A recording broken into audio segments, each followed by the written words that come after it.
ಎಲ್ಲರಿಗೂ ನಮಸ್ಕಾರ. ಇಂದಿನ ಫೇಸ್ಬುಕ್ ಲೈವ್ ಕಾರ್ಯಕ್ರಮಕ್ಕೆ ತಮಗೆ ಹೃತ್ಪೂರ್ವಕ ಸ್ವಾಗತವನ್ನು ಕೋರ್ತಾ, ಆತ್ಮೀಯರೇ, ಇಂದು ರಥಸಪ್ತಮಿ.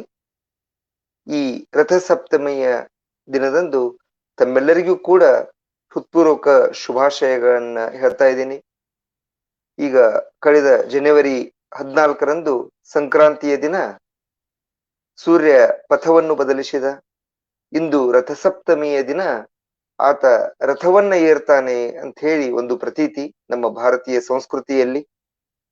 ಇದರ ಅರ್ಥ ಏನಪ್ಪಾ ಅಂದ್ರ, ಇಂದಿನಿಂದ ಪ್ರಕೃತಿಯಲ್ಲಿ ಅನೇಕ ಬದಲಾವಣೆಗಳು ಆಗ್ಲಿಕ್ಕೆ ಪ್ರಾರಂಭ ಆಗ್ತವ. ಚಳಿಗಾಲದ ಒಂದು ಚಳಿಯಲ್ಲಿ ಮುದುಡಿ ಹೋದಂತ ಒಂದು ಪ್ರಕೃತಿ, ಅದರಲ್ಲಿ ಆ ಒಂದು ಸೂರ್ಯನ ಶಕ್ತಿಯ ಸಂಚಾರವಾಗಿ ಪ್ರಕೃತಿ ಅಂತಕ್ಕಂಥದ್ದು ಈ ಒಂದು ಹೊಸ ಹುರುಪಿನೊಂದಿಗೆ ಮತ್ತೆ ನಳನಳಿಸ್ಲಿಕ್ಕೆ ಪ್ರಾರಂಭ ಮಾಡುತ್ತೆ. ಇಡೀ ಪ್ರಕೃತಿಯಲ್ಲಿ ಹೊಸದಾದಂತ ಒಂದು ಪ್ರಕ್ರಿಯೆಗಳು ಪ್ರಾರಂಭ ಆಗ್ತವೆ. ಅದಕ್ಕಾಗಿ ಈ ರಥಸಪ್ತಮಿಯ ದಿನಕ್ಕೆ ಒಂದು ವಿಶೇಷವಾದಂತ ಮಹತ್ವವಿದೆ. ಹಾಗೆ ಯಾವ ರೀತಿ ಪ್ರಕೃತಿಯಲ್ಲಿ ಸೂರ್ಯ ಬದಲಾವಣೆಯನ್ನು ತರ್ತಾ ಇದ್ದಾನೋ, ಹಾಗೆ ಆ ಸೂರ್ಯನ ಶಕ್ತಿ ನಮ್ಮಲ್ಲಿಯೂ ಕೂಡ ಒಂದು ಶಕ್ತಿ ಸಂಚಾರವನ್ನ ಮಾಡಿ ಕೂಡ ಒಂದು ಶಕ್ತಿ ಪ್ರದಾನವನ್ನ ಮಾಡ್ಲಿ ಅಂತ ಹೇಳಿ ಪ್ರಾರ್ಥನೆ ಮಾಡ್ತಾ, ಆತ್ಮೀಯರೇ, ತಮಗೆಲ್ಲ ತಿಳಿದಿರುವಂತೆ ನಾವು ಈಗಾಗಲೇ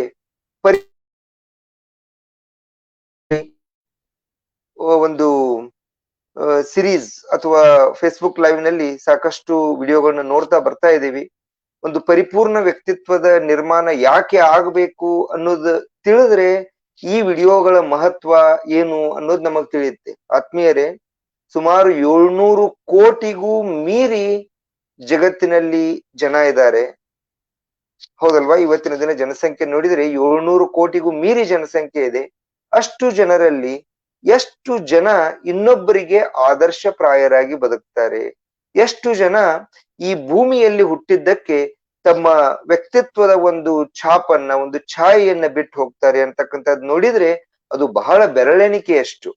ಅದಕ್ಕಾಗಿನೇ ಸ್ವಾಮಿ ವಿವೇಕಾನಂದಜಿಯವರು ಸದಾ ಕಾಲ ಅದಕ್ಕಾಗಿಯೇ ಪ್ರೇರೇಪಣೆಯನ್ನ ನೀಡ್ತಾ ಇದ್ರು. ಯುವಕರೇ, ದಯವಿಟ್ಟು ಏಳಿ ಎದ್ದೇಳಿ, ನಿಮ್ಮ ಗುರಿ ಮುಟ್ಟುವವರೆಗೆ ನಿಲ್ಲದಿರಿ ಅಂತ ಚಾರಿತ್ರ್ಯವಂತರಾಗಿ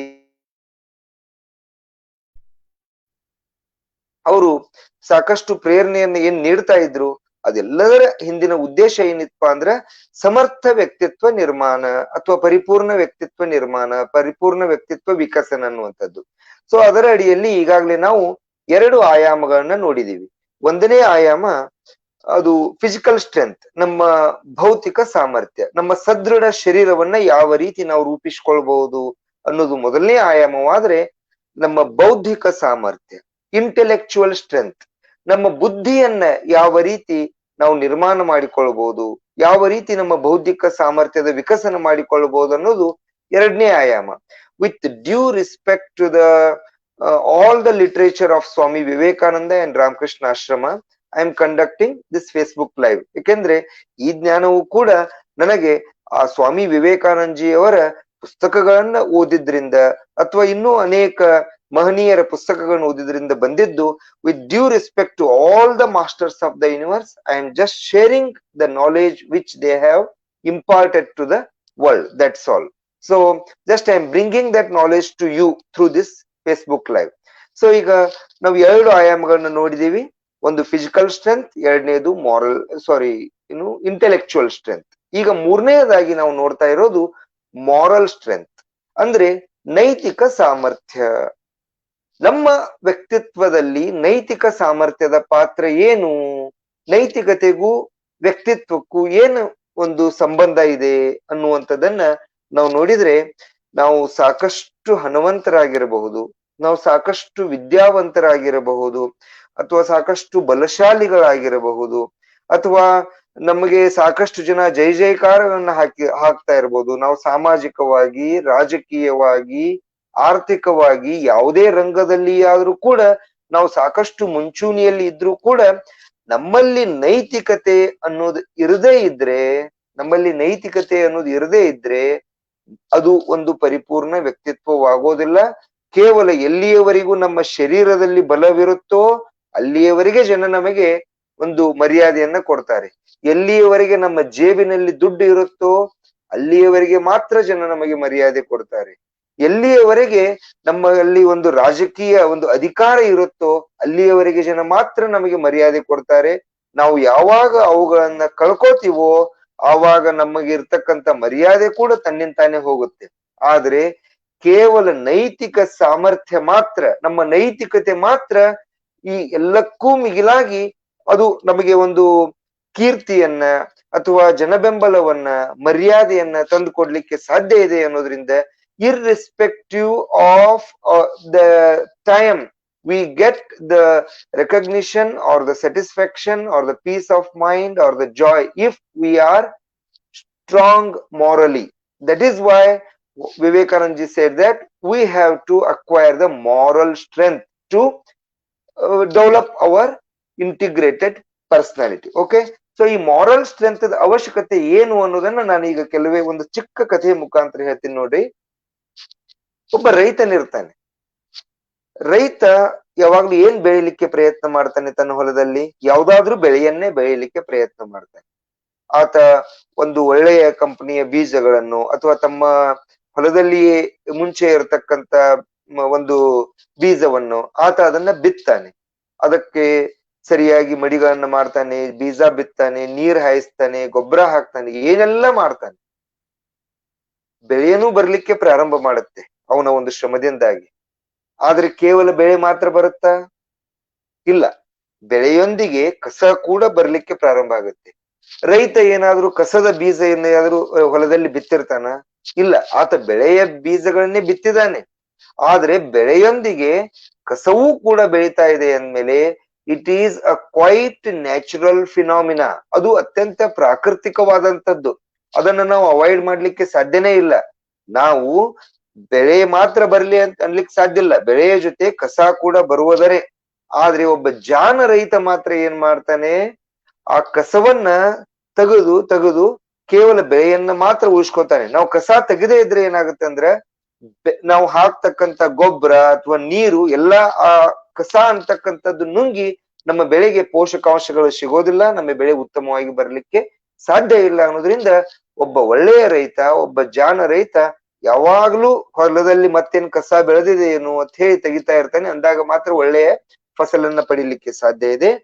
ಕೇವಲ ಕಸ ತೆಗೆದು ಮಾತ್ರ ಅಲ್ಲ, ಇನ್ನು ಬೆಳೆ ಚಿಕ್ಕದಿದ್ದಾಗ ಅದರ ಮೇಲೆ ಬೇರೆ ಯಾರ್ದು ಆಕ್ರಮಣ ಆಗದೆ ಇದ್ದಾಗೆ ಕತ್ತೆ ಅಥವಾ ಹಂದಿ ಅಥವಾ ಕುರಿ, ಆಡು, ಬೇರೆ ಬೇರೆ ಬಿಡಾಡಿ ದನಗಳು ಇವೆಲ್ಲ ಹೊಲಕ್ಕೆ ನುಗ್ಗಿ ಬೆಳೆಯನ್ನ ನಾಶ ಮಾಡ್ತಕ್ಕಂಥ ಸಾಧ್ಯತೆ ಇರುತ್ತಲ್ಲ, ಅವುಗಳಿಂದಲೂ ಕೂಡ ಆತ ಬೆಳೆಯನ್ನ ರಕ್ಷಣೆ ಮಾಡ್ತಾನೆ.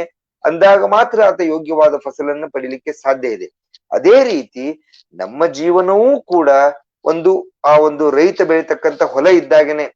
ಇಲ್ಲಿಯೂ ಕೂಡ ನಾವು ಇಂಥ ಉತ್ತಮವಾದಂತ ಕಾರ್ಯಕ್ರಮಗಳಿಂದ ಎಲ್ಲಿಯೋ ಸತ್ಸಂಗದಲ್ಲಿ ಭಾಗವಹಿಸಿರ್ತೀವಿ, ನಮ್ಮ ಶಾಲೆಯಲ್ಲಿ ನಮ್ಮ ಶಿಕ್ಷಕರು ಹೇಳಿರ್ತಾರೆ, ಅಥವಾ ನಮ್ಮ ಮನೆಯಲ್ಲಿ ನಮ್ಮ ತಂದೆ ತಾಯಿ ಹೇಳಿರ್ತಾರೆ, ನಮ್ಮ ಗುರುಗಳು ಹೇಳಿರ್ತಾರೆ, ಒಳ್ಳೆಯ ಮಾತುಗಳು ನಮ್ಮ ಮನಸ್ಸಿನಲ್ಲಿ ಬಿತ್ತಿರ್ತೀವಿ. ಆದ್ರೆ ಕೇವಲ ಆ ಒಳ್ಳೆಯ ಮಾತುಗಳ ಮಾತ್ರ ನಮ್ಮ ಮೇಲೆ ಪ್ರಭಾವ ಬೀರಿರೋದಿಲ್ಲ. ಸಮಾಜದಲ್ಲಿ ಅನೇಕ ದುಸ್ಸಂಗಕ್ಕೂ ನಾವು ಭಾಗಿಯಾಗಿರ್ತೀವಿ, ಅನೇಕ ದುಷ್ಟರ ಜೊತೆ ಪರಿಣಾಮ ಆಗಿರುತ್ತೆ. ಟಿವಿ ಅಥವಾ ಮೊಬೈಲ್ದಲ್ಲಿ ಬೇರೆ ಬೇರೆ ಕಾರ್ಯಕ್ರಮಗಳನ್ನು ವೀಕ್ಷಣೆ ಮಾಡಿದಾಗ ಅವುಗಳ ಪ್ರಭಾವ ನಮ್ಮ ಮನಸ್ಸಿನ ಮೇಲೆ ಆಗಿರುತ್ತೆ. ಈ ರೀತಿಯಾಗಿ ನಮ್ಮ ಮನಸ್ಸಿನಲ್ಲಿ ದುಷ್ಟ ವಿಚಾರಗಳು ಅಂತಕ್ಕಂಥ ದುರ್ಗುಣಗಳು ಅಂತಕ್ಕಂಥವು ಬರುವನೆ. ಸೊ ಕೇವಲ ಸುಗುಣಗಳು ಮಾತ್ರ ಬರೋದಿಲ್ಲ, ದುರ್ಗುಣಗಳೂ ಬರ್ತಾ ಇರ್ತವೆ. ಆದ್ರೆ ನಾವು ನಮ್ಮ ವ್ಯಕ್ತಿತ್ವವನ್ನು ರೂಪಿಸ್ಕೊಳ್ಬೇಕಾತಂದ್ರ ಆ ದುರ್ಗುಣಗಳನ್ನ ಪ್ರತಿನಿತ್ಯ ನಮ್ಮ ದುರ್ಗುಣಗಳನ್ನ ನಾವೇ ಅವಲೋಕನ ಮಾಡಿ ಅವುಗಳನ್ನ ಕಿತ್ತು ತೆಗಿತಾ ಇದ್ರೆ ನಮ್ಮ ಸುಗುಣಗಳಿಗೆ, ನಮ್ಮ ಒಳ್ಳೆಯ ಗುಣಗಳಿಗೆ ಒಂದು ದಾರಿ ಆಗುತ್ತೆ ಅವು ಬೆಳಿಲಿಕ್ಕೆ. ಆವಾಗ ನಾವು ಓರ್ವ ಒಳ್ಳೆಯ ವ್ಯಕ್ತಿಯಾಗಿ ರೂಪುಗೊಳ್ಳಿಕ್ಕೆ ಸಾಧ್ಯ ಆಗುತ್ತೆ. ಇಲ್ಲದೆ ಇದ್ರೆ ಏನಾಗುತ್ತಂದ್ರೆ ಕೇವಲ ಆ ದುರ್ಗುಣಗಳು ಅಂತಕ್ಕಂಥವು ತನ್ನಿಂತಾನೇ ಬಹಳ ಬೆರಸಾಗಿ ಬೆಳಿತಾವ. ಬೇಕಿದ್ರೆ ನೋಡಿ, ಒಂದು ಹೊಲದಲ್ಲಿ ಟ್ರೈ ಮಾಡಿ ನೋಡಿ ನೀವು, ಬೆಳೆಯನ್ನ ಮಾತ್ರ ಬಿತ್ತಿ ನೀರ್ ಹಾಯಿಸ್ರಿ, ಬೆಳೆ ಹೆಚ್ಚು ಬೆಳೆಯುತ್ತೋ ಕಸ ಹೆಚ್ಚು ಬೆಳೆಯುತ್ತೋ ಅಂತೇಳಿ? ಕಸವೇ ಹೆಚ್ಚು ಬೆಳೆಯುತ್ತೆ. ಅದಕ್ಕಾಗಿ ನಾವು ಕಸ ತೆಗೆದೇ ಇದ್ರೆ ಬೆಳೆಗೆ ಹಾನಿ. ಅದೇ ರೀತಿ ನಾವು ದುರ್ಗುಣಗಳನ್ನ ಕಳೆದುಕೊಳ್ಳದೆ ಇದ್ರೆ ನಮ್ಮ ಸುಗುಣಕ್ಕೂ ಹಾನಿ, ಮತ್ತು ನಾವು ನಮ್ಮ ವ್ಯಕ್ತಿತ್ವವನ್ನು ಕೂಡ ಸುಂದರವಾಗಿ ನಿರ್ಮಾಣ ಮಾಡ್ಕೊಳ್ಳಿಕ್ಕೆ ಸಾಧ್ಯ ಆಗೋದಿಲ್ಲ. ಅನ್ನೋದ್ರಿಂದ ಈ ಒಂದು ರೈತನ ಒಂದು ಉದಾಹರಣೆಯಿಂದ ನಾವೇನ್ ತಿಳಿದುಕೊಳ್ಬೇಕಂದ್ರೆ, ನಮ್ಮ ವ್ಯಕ್ತಿತ್ವ ವಿಕಸನದಲ್ಲಿ ನಾವು ಒಳ್ಳೆಯ ಗುಣಗಳನ್ನ ಪ್ರಯತ್ನ ಪೂರ್ವಕವಾಗಿ ಕಲಿಬೇಕು. ಅವುಗಳನ್ನ ನಮ್ಮಲ್ಲಿ ಬೆಳೆಸ್ಕೊಳ್ಳಿಕ್ಕೆ ಪ್ರಯತ್ನ ಮಾಡಬೇಕು. ಅನೇಕ ಒಳ್ಳೆಯ ಗುಣಗಳಿದಾವೆ. ವಿನಯಶೀಲತೆ ಇರಬಹುದು, ಅಧ್ಯಯನಶೀಲತೆ ಇರಬಹುದು, ಅಥವಾ ಗುರು ಹಿರಿಯರಿಗೆ ಮರ್ಯಾದೆ ಕೊಟ್ಟು ಮಾತನಾಡೋದಿರ್ಬೋದು, ಒಳ್ಳೆಯ ವಿಚಾರಗಳನ್ನ ಮಾಡ್ತಕ್ಕಂಥದ್ದು, ಒಳ್ಳೆಯದನ್ನೇ ನೋಡ್ತಕ್ಕಂಥದ್ದು, ಒಳ್ಳೆಯದನ್ನೇ ಕೇಳ್ತಕ್ಕಂಥದ್ದು, ಒಳ್ಳೆಯದನ್ನೇ ಮಾತನಾಡ್ತಕ್ಕಂಥದ್ದು, ಇವೆಲ್ಲಾ ಸುಗುಣಗಳು. ನಾವು ಇಲ್ಲಿ ಕೇವಲ ಒಳ್ಳೆಯದನ್ನ ಮಾತ್ರ ಚಿಂತನೆ ಮಾಡೋಣ. ಏಕೆಂದ್ರೆ ಕೆಟ್ಟದ್ದನ್ನ ಪ್ರಸಾರ ಮಾಡ್ಲಿಕ್ಕೆ ಸಾಕಷ್ಟು ಜನ ಇದ್ದೇ ಇದ್ದಾರೆ. ಒಳ್ಳೆಯದನ್ನ ಮಾತ್ರ ನಾವು ಮೇಲಿಂದ ಮೇಲೆ ಪ್ರಚಾರ ಮಾಡೋಣ, ಅದರ ಕುರಿತಾಗಿ ಮಾತನಾಡೋಣ ಅಂತ ಹೇಳಿ ಯಾವ ಒಳ್ಳೆಯ ಗುಣಗಳು ಇರಬಹುದು ಅಂತಕ್ಕಂಥದ್ದನ್ನ ಈಗ ತಮಗೆ ಹೇಳಿದೆ.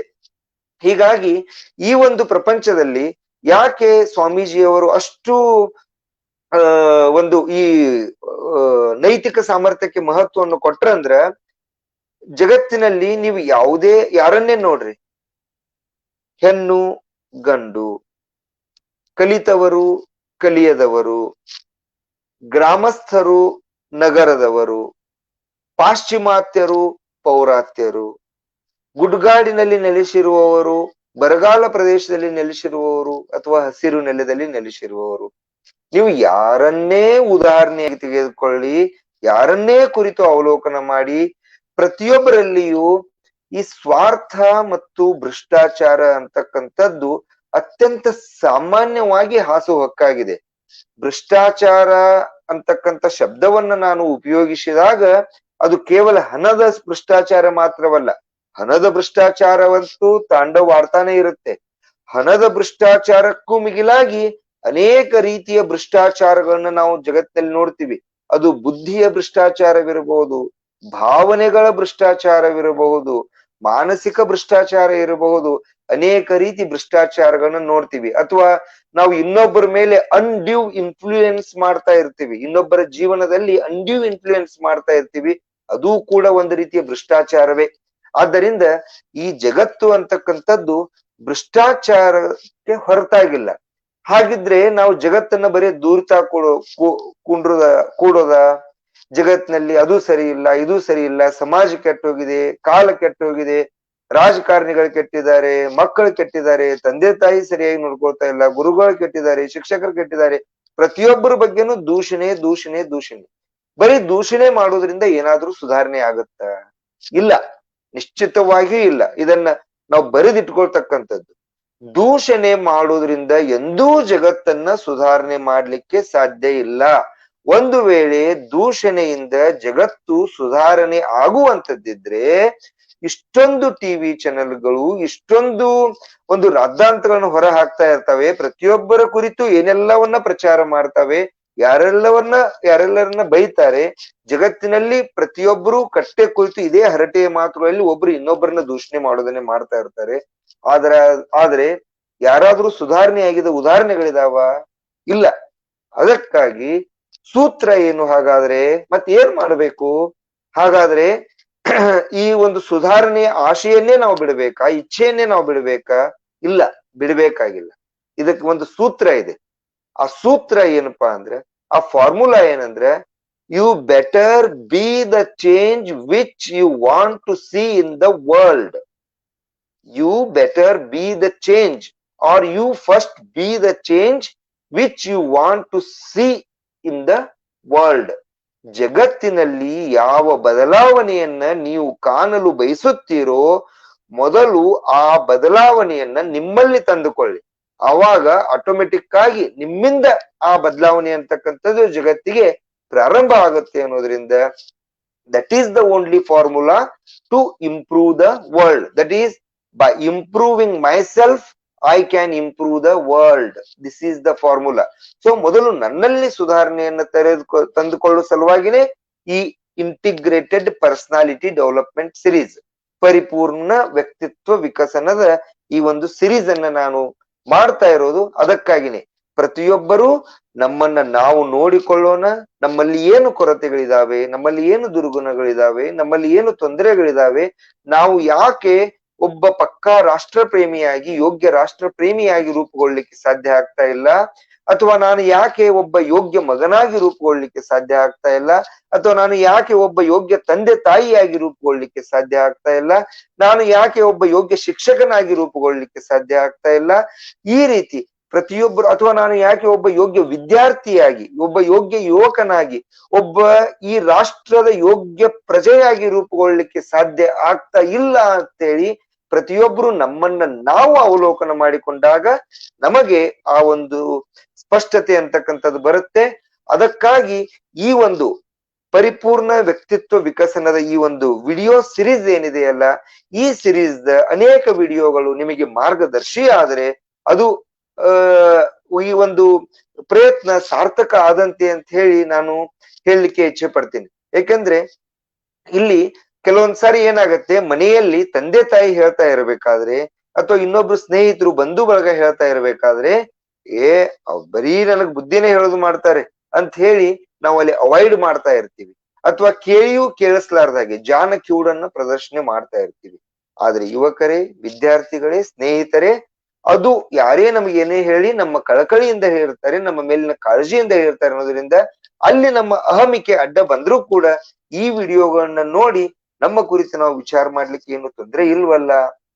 ಅದಕ್ಕಾಗಿ ಈ ಸಿರೀಸ್ ಅನ್ನ ಮಾಡ್ತಾ ಇದ್ದೀನಿ. ಈ ಸಿರೀಸ್ ಅನ್ನ ತಾವೆಲ್ಲರೂ ಕೂಡ ತಪ್ಪದೇ ಮತ್ತೆ ಮತ್ತೆ ನೋಡಿ. ಇವೇ ವಿಡಿಯೋಗಳನ್ನ ನಾನು ಯೂಟ್ಯೂಬ್ ಚಾನೆಲ್ ನಲ್ಲಿ ಕೂಡ ನಾನು ಅಪ್ಲೋಡ್ ಮಾಡ್ತಾ ಇದ್ದೀನಿ. ಆ ಯೂಟ್ಯೂಬ್ ಚಾನೆಲ್ ಲಿಂಕ್ ಅನ್ನ ಕೂಡ ಕಾಮೆಂಟ್ ಬಾಕ್ಸ್ ನಲ್ಲಿ ಕೊಡ್ತಾ ಇದ್ದೀನಿ.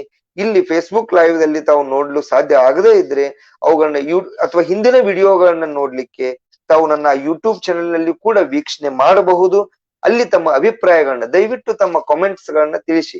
ಏಕೆಂದ್ರೆ ಪಾಸಿಟಿವಿಟಿಯನ್ನ ಹರಡೋದು, ಪಾಸಿಟಿವಿಟಿಯನ್ನ ಸ್ಪ್ರೆಡ್ ಮಾಡೋದು ನಮ್ಮೆಲ್ಲರ ಒಂದು ಆದ್ಯವಾದಂತ ಕರ್ತವ್ಯ.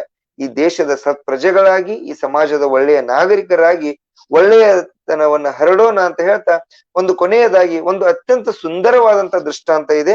ಅದನ್ನ ತಮ್ಮೊಂದಿಗೆ ಹಂಚಿಕೊಂಡು ನನ್ನ ಮಾತಿಗೆ ವಿರಾಮ ಹೇಳ್ತಾ ಇದ್ದೀನಿ. ಈ ದೃಷ್ಟಾಂತವನ್ನ ಕೇಳಲಾರದೆ ಇರಬೇಡಿ, ಬಹಳ ಸುಂದರವಾದಂತ ದೃಷ್ಟಾಂತ. ತಾವೆಲ್ಲ ಬಹುಶಃ ಐಡಿ ಅಂತ ಹೇಳಿ ಒಂದು ಕಂಪ್ನಿ ಇದೆ. ಅದು ಇಡ್ಲಿ ದೋಸಾ ಅಂತ ಹೇಳಿ ಅದರ ಶಾರ್ಟ್ ಫಾರ್ಮ್ ಇರಬಹುದು, ಅಥವಾ ಅದು ಇಡ್ಲಿ ವಡ ಅಂತಕ್ಕಂಥದ್ದನ್ನ ಜಗತ್ತಿನಾದ್ಯಂತ ಒಂದು packed food in fresh way ಒಂದು ಸಪ್ಲೈ ಮಾಡ್ತಕ್ಕಂಥ ಒಂದು company. Actually it is $100 million company. ಅದು ಹಾರ್ವರ್ಡ್ ಯೂನಿವರ್ಸಿಟಿಯಲ್ಲಿ ಕೇಸ್ ಸ್ಟಡಿ ಅಂತ ಹೇಳಿ ತೆಗೆದುಕೊಂಡಂತ ಒಂದು ಅತ್ಯುತ್ತಮವಾದಂತ company, which has started from scratch and developed up to $100 million company. ಅಂತ ಕಂಪನಿಯ ಫೌಂಡರ್ನ ಒಂದು ಜೀವನದಲ್ಲಿ ನಡೆದಂತ ಘಟನೆಯ ಕುರಿತು ತಮ್ಮೊಂದಿಗೆ ಹಂಚ್ಕೊಳ್ತಾ ಇದ್ದೀನಿ. ಯಾಕಂದ್ರೆ ಅದು ನೈತಿಕತೆಗೆ ಸಂಬಂಧಪಟ್ಟಿದ್ದು. ಅದಕ್ಕಾಗಿ since it is related to the morality, ಅದಕ್ಕಾಗಿ ಅದನ್ನ ಈ ಸಂದರ್ಭದಲ್ಲಿ ನಾನು ಹಂಚ್ಕೊಳ್ತಾ ಇದ್ದೀನಿ. ಅವರು ಒಂದು ಕಾಮನ್ ಸೆನ್ಸ್ ಅಂದ್ರೆ ಇಡ್ಲಿ ವಡ ಯಾವ ರೀತಿ ಮಾಡಬಹುದು, ಪ್ಯಾಕ್ಡ್ ಫುಡ್ ಅಲ್ಲಿ ಜಗತ್ತಿನಾದ್ಯಂತ ನಾವು ಅದನ್ನ ಯಾವ ರೀತಿ ಪ್ರಸಾರ ಮಾಡಬಹುದು. ನಮ್ಮ ಸೌತ್ ಇಂಡಿಯಾದಲ್ಲಿ ಇಡ್ಲಿ ವಡ ಅನ್ಕ ಸಾಕಷ್ಟು ಫೇಮಸ್ ಇದೆ. ಇಡೀ ಭಾರತದ ತುಂಬಾ ಎಲ್ಲರಿಗೂ ಇಡ್ಲಿ ವಡವನ್ನ ಪರಿಚಯಿಸಬೇಕು, ಜಗತ್ತಿನಾದ್ಯಂತ ಅದನ್ನ ಪರಿಚಯಿಸಬೇಕು ಅನ್ನೋ ದೃಷ್ಟಿಯಿಂದ ಆ ಒಂದು ಪ್ರಾಜೆಕ್ಟ್ ಅನ್ನ ಇಟ್ಕೊಂಡು ಅವ್ರು ವರ್ಕ್ ಮಾಡ್ತಾ ಇರ್ತಾರೆ. ಅವರು ತಮ್ಮ ಅನೇಕ ಸ್ನೇಹಿತರು ಸೇರಿ, ಮುಸ್ತಫಾ ಅಂತ ಹೇಳಿ ಆ ಫೌಂಡರ್ ಹೆಸರು, ಅವರು IIM ದ ವಿದ್ಯಾರ್ಥಿ. ಸೊ ಈ ರೀತಿ ಮಾಡ್ತಾ ಇರ್ಬೇಕಾದ್ರೆ ಇನ್ನೂ ಸಕ್ಸಸ್ಫುಲ್ ಆಗಿರೋದಿಲ್ಲ. ಸುಮಾರು 1 ವರ್ಷದಿಂದ 2 ವರ್ಷದಿಂದ ಪ್ರಯತ್ನವನ್ನ ಮಾಡ್ತಾ ಇರ್ತಾರೆ. ಆ ಸಂದರ್ಭದಲ್ಲಿ ಸಾಕಷ್ಟು ಫೈನಾನ್ಸಿಯಲ್ ಕ್ರೈಸಿಸ್ ಕೂಡ ಇರುತ್ತೆ, ಹಣಕಾಸಿನ ಸಮಸ್ಯೆಗಳಿರುತ್ತೆ. ಯಾರು ಅನ್ವೇಷಕರು ಇರುತ್ತಾರೋ ಅವ್ರಿಗೆ ಯಾವಾಗ್ಲೂ ಹಣಕಾಸಿನ ತೊಂದರೆ ಇದ್ದೇ ಇರುತ್ತೆ. ಯಾಕೆಂದ್ರೆ ಅನ್ವೇಷಣೆ ಮಾಡ್ತಾ ಇರ್ಬೇಕಾದ್ರೆ ಹಣವನ್ನ ಗಳಿಸೋದ್ರ ಕಡೆ ಲಕ್ಷ್ಯ ಕೊಡ್ಲಿಕ್ಕೆ ಸಾಧ್ಯ ಆಗೋದಿಲ್ಲ. ಆದ್ದರಿಂದ ಆ ಅನ್ವೇಷಣೆಯಲ್ಲಿ ಅವರಿಗೆ ಹಣಕಾಸಿನ ತೊಂದರೆ ಇದ್ರೂ ಕೂಡ ಹೊಸದಾದ ಒಂದು ಏನನ್ನು ಜಗತ್ತಿಗೆ ಕೊಡಬೇಕು ಅನ್ನೋ ದೃಷ್ಟಿಯಿಂದ ಮಾಡ್ತಾ ಇರ್ತಾರೆ. ಅದನ್ನು ಮಾಡ್ತಾ ಇರ್ಬೇಕಾದ್ರೆ ಒಟ್ಟಾರೆಯಾಗಿ ಫುಡ್ ಇಂಡಸ್ಟ್ರಿಯಲ್ಲಿ ಅವರು ವರ್ಕ್ ಮಾಡ್ತಾ ಇದ್ದಿದ್ರಿಂದ ಒಂದು ಚೀಪ್ಸ್ ಅಥವಾ ಒಂದು ಸ್ನಾಕ್ಸ್ ಐಟಮ್ ಕೂಡ ಅವರು ಕಂಡು ಹಿಡಿದಿರ್ತಾರೆ, ಒಂದು ಟೇಸ್ಟಿ ಸ್ನಾಕ್ ಐಟಮ್. ಸೊ ಅಂದ್ರೆ for the time being to support the company, ಅವರ ಮುಖ್ಯ ಉದ್ದೇಶ ಇಡ್ಲಿ ವಡ ಯಾವ ರೀತಿ ಮಾಡ್ಬೇಕು ಅನ್ನೋದೇನೆ ಇರುತ್ತೆ. ಅದರೊಂದಿಗೆ ಒಂದು ಸಪೋರ್ಟಿಂಗ್ ಆಗಿ ಒಂದು ಇನ್ನೂ ಪ್ರಾಡಕ್ಟ್ ಇರ್ಲಿ ಅಂತ ಹೇಳಿ ಕೆಲವೊಂದು ಸ್ನಾಕ್ಸ್ ಗಳನ್ನ ಕೂಡ ಅವರು ತಯಾರು ಮಾಡ್ತಾ ಇರ್ತಾರೆ.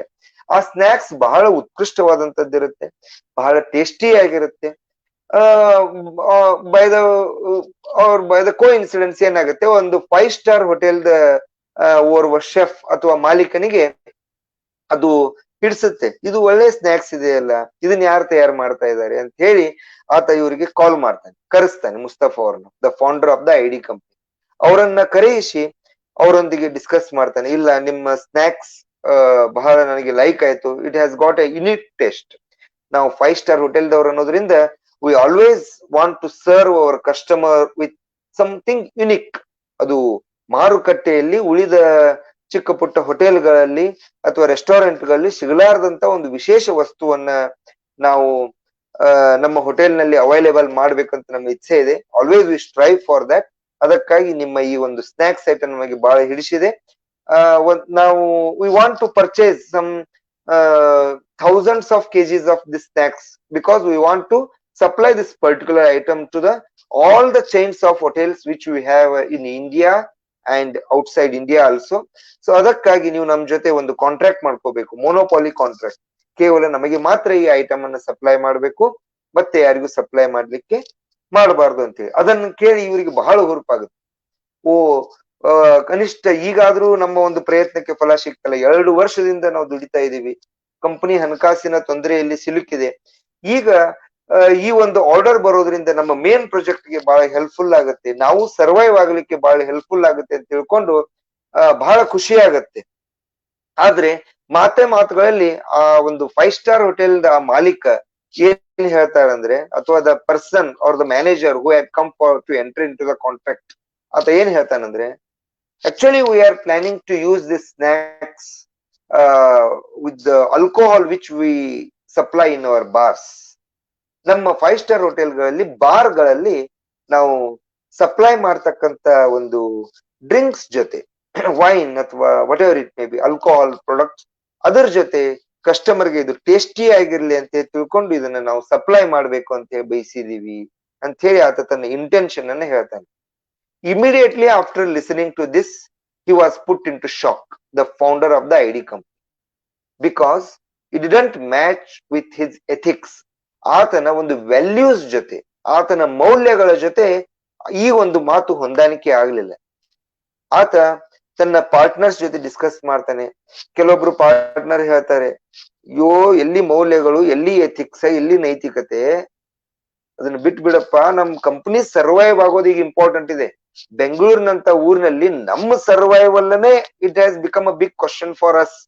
Not just leave about the company survive ಆಗೋದು ಆಮೇಲೆ ನೋಡೋಣ, ನಮ್ಮ ಸರ್ವೈವಲ್ ಅನೇ ಒಂದು ಪ್ರಶ್ನೆ ಕುಳಿತಿರುವ ಹೊತ್ನ್ಯಾಗ ಈಗ ನೀನು ನೈತಿಕತೆ, ವ್ಯಾಲ್ಯೂ, ಮೌಲ್ಯ ಅಂತ ಕುಳಿತ್ರೆ ಹೆಂಗ್ ಬದುಕಲಿಕ್ಕೆ ಸಾಧ್ಯ ಇದೆ? ಅದಕ್ಕ ಆರ್ಡರ್ ಅಕ್ಸೆಪ್ಟ್ ಮಾಡು ಅಂತ ಹೇಳಿ ಸಾಕಷ್ಟು ಕೆಲವೊಂದಿಬ್ರು ಪಾರ್ಟ್ನರ್ಸ್ ಅಥವಾ ಕೋ ಫೌಂಡರ್ಸ್ ಅದಕ್ಕೆ ಫೋರ್ಸ್ ಮಾಡ್ತಾರೆ. But he just closed his eyes for 1 minute and he meditated upon it. He came up with a realization or a firm decision.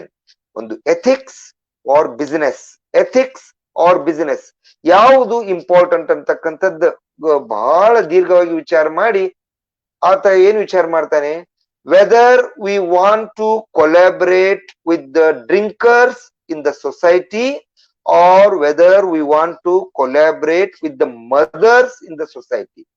ನಾವು ಈ ಜಗತ್ತಿನಲ್ಲಿ ತಾಯಂದಿರ ಜೊತೆಗೆ ಕೈ ಜೋಡಿಸ್ಲಿಕ್ಕೆ ಇಚ್ಛೆ ಪಡೋಣವಾ ಅಥವಾ ಈ ಜಗತ್ತಿನಲ್ಲಿ ಕುಡುಕರ ಜೊತೆ ಕೈ ಜೋಡಿಸ್ಲಿಕ್ಕೆ ಇಚ್ಛೆ ಪಡೋಣವಾ ಅಂತ ಹೇಳಿ ಈ ರೀತಿ ಆತ ವಿಚಾರ ಮಾಡ್ತಾನೆ. ಯಾಕಂದ್ರೆ ಅವರು ಮಾಡ್ತಾ ಇರೋದು ಐಡಿ ಕಂಪನಿ. ಪ್ರತಿ ಮನೆಯಲ್ಲಿ ಪ್ರತಿನಿತ್ಯ ಬೆಳಿಗ್ಗೆ ಅವಸರದಲ್ಲಿರ್ತಕ್ಕಂಥ ಪ್ರತಿಯೊಬ್ಬರಿಗೂ ಇಮಿಡಿಯೇಟ್ ಆಗಿ ಇಡ್ಲಿ ವಡ ಸಪ್ಲೈ ಮಾಡಬೇಕು ಪ್ರತಿಯೊಬ್ಬ ತಾಯಿಯು. ಇದು ಅವರ intention, it is their big mission. ಅದರ ಕುರಿತಾಗಿ ನಾವು ಚಿಂತನೆ ಮಾಡ್ಬೇಕಾಗಿದೆ. ಅಂದ್ರೆ ನಾವು ಇದಕ್ಕೆ ಕೈ ಹೆಚ್ಚಿದೀವಿ ಅಂದ್ರೆ, ಈ ಆರ್ಡರ್ ಅನ್ನು ನಾನು ಅಕ್ಸೆಪ್ಟ್ ಮಾಡಿದ್ರೆ ನಾನು ಆ ಒಂದು ಮೌಲ್ಯವನ್ನ ಕಳ್ಕೋತೀನಿ ಅಂತ ಹೇಳಿ ಆತ straight away he rejected the order and came out of that hotel. ಆ ಒಂದು ರೂಮ್ ನಿಂದ ಅಥವಾ ಹೋಟೆಲ್ ನಿಂದ ಹೊರ ಬರ್ತಾನೆ. ಹೊರಗ್ ಬಂದ ನಂತರ ಆತನಿಗೆ ತನ್ನ ಕಣ್ಣೀರನ್ನ ತಡ್ಕೊಳ್ಲಿಕ್ಕೆ ಸಾಧ್ಯ ಆಗೋದಿಲ್ಲ. ಆವಾಗ ಅವ್ರೇನ್ ಹೇಳ್ತಾರಂದ್ರೆ, ನನ್ನ ಕಣ್ಣಿನಲ್ಲಿ ಕಣ್ಣೀರ್ ಯಾಕೆ ಬಂತಂದ್ರ ಇಷ್ಟು ದೊಡ್ಡ order, turns together order which could have set up our business for a long term, ಅಂತ ಒಂದು ಬಿಸ್ನೆಸ್ ಅನ್ನ ಕಳೆದುಕೊಂಡ ದುಃಖಕ್ಕೆ ನನ್ನ ಕಣ್ಣಲ್ಲಿ ನೀರು ಬರಲಿಲ್ಲ. ಆದ್ರ ಅದನ್ನ ಕಳೆದುಕೊಂಡು ನನ್ನ ನೈತಿಕ ಸಾಮರ್ಥ್ಯದೊಂದಿಗೆ ನಾನು ಇರ್ಲಿಕ್ಕೆ, ನನ್ನ ಮೌಲ್ಯಗಳನ್ನ ಉಳಿಸ್ಕೊಳ್ಳಿಕ್ಕೆ ಆ ಭಗವಂತ ನನಗೆ ಸಹಕಾರಿಯ ಮಾಡಿದ್ನಲ್ಲ, ನನಗೆ ಧೈರ್ಯವನ್ನ ನೀಡಿದ್ನಲ್ಲ, ಅದಕ್ಕಾಗಿ ಈ ಆನಂದ ಬಾಷ್ಪಗಳು ನನ್ನ ಕಣ್ಣಿನಲ್ಲಿ ಬಂದು ಅಂತ ಹೇಳ್ತಾರೆ. ಅದರಿಂದ ಸ್ನೇಹಿತರೆ, ನೈತಿಕ ಸಾಮರ್ಥ್ಯ ಅಂತಕ್ಕಂಥದ್ದು ಎಷ್ಟು ದೊಡ್ಡದು ಅನ್ನೋದು ಈ ಒಂದು ಉದಾಹರಣೆ. It is a practical example. ನಾನು ಯಾವುದೇ ಕಲ್ಪಿತ ಕಥೆಯನ್ನ ಹೇಳ್ತಾ ಇಲ್ಲ. ಅಯ್ಯೋ ನೀವು ನೈತಿಕತೆ ಅಂತ ಹೇಳಿ ಹಿಂದಿನ ಕಾಲದ ಕಥೆಯನ್ನ ಹೇಳ್ಬೇಡ್ರಿ, ಅವೆಲ್ಲ ರಾಮಾಯಣ ಮಹಾಭಾರತ ಅಥವಾ ಹಿಂದಿನ ಪುರಾಣ ಪುಣ್ಯ ಕಥೆಗಳೆಲ್ಲ ನೈತಿಕತೆ ಅನೈತಿಕತೆ ಎಲ್ಲ ಆಗೋಯ್ತು. ಈ ಜಗತ್ತಿನಲ್ಲಿ ಯಾವನು ನೈತಿಕತೆ ನೋಡ್ತಾನೆ, ಯಾರು ಮೌಲ್ಯಕ್ಕೆ ಬೆಲೆ ಕೊಟ್ಟು ಬದುಕಿದ್ದಾರೆ ಅಂತ ಹೇಳಿ ನೀವೇನಾದ್ರೂ ಅಂದ್ಕೋತಿದ್ರೆ ಅದಕ್ಕಾಗಿ ಈ ಉದಾಹರಣೆಯನ್ನ ನೀಡಿದೀನಿ. ಅಂದು ಅವರು ಆ ತೆಗೆದುಕೊಂಡಂತ ಡಿಸಿಷನ್ ಅವ್ರಿಗೆ ಎಷ್ಟು ಒಂದು ಮಾನಸಿಕ ಸಾಮರ್ಥ್ಯವನ್ನ, ನೈತಿಕ ಸಾಮರ್ಥ್ಯವನ್ನ ನೀಡಿತಂದ್ರೆ they were able to build a company of $100 million. ಇವತ್ತಿನ ದಿನ ಅವರ ಕೇಸ್ ಸ್ಟಡಿ, ಅವರ ಬಿಸ್ನೆಸ್ ಕೇಸ್ ಸ್ಟಡಿ ಅಂತಕ್ಕಂಥದ್ದು ಹಾರ್ವರ್ಡ್ ಯೂನಿವರ್ಸಿಟಿಯಲ್ಲಿ ಸ್ಟಡಿ ಆಗುತ್ತೆ ಅಂದ್ರೆ what kind of personality they might have got. So ಅದನ್ನ ಹೇಳಲಿಕ್ಕಾಗಿ ನಾನು ಈ ದೃಷ್ಟಾಂತವನ್ನ, ಈ ಕಥೆಯನ್ನು ಹೇಳಿದೆ. ಆದ್ದರಿಂದ ಸ್ನೇಹಿತರೆ, ಈ ನೈತಿಕ ಸಾಮರ್ಥ್ಯ ಯಾವ ರೀತಿ ನಾವು ಡೆವಲಪ್ ಮಾಡ್ಕೊಳ್ಬಹುದು, what are the components of this moral strength, we shall discuss in our next video. But anyhow, once again I request you to please share these videos with more number of people so that more number of people can listen to these words. Okay, thank you all for watching for such a long time. Once again, thank you.